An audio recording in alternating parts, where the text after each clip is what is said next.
The Philippine American War.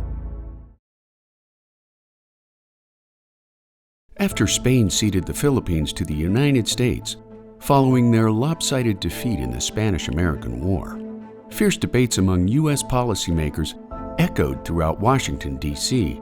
regarding the annexation of the Philippines.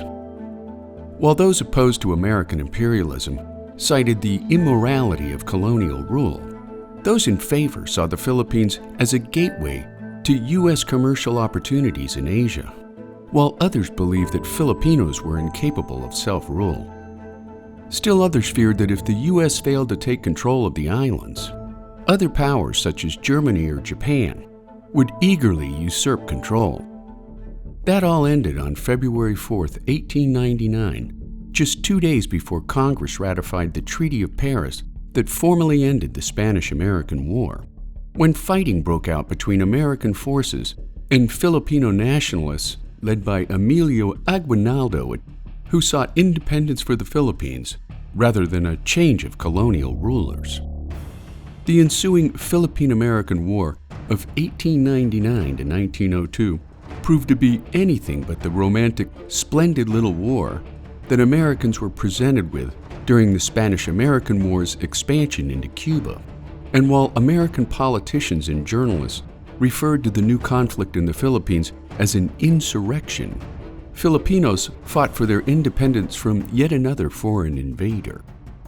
In the two-phase war to follow, from February to November of 1899, Aguinaldo attempted to fight a conventional war against a better-trained, better-equipped U.S. Army until the belligerent Filipinos shifted to guerrilla-style warfare in November of 1899.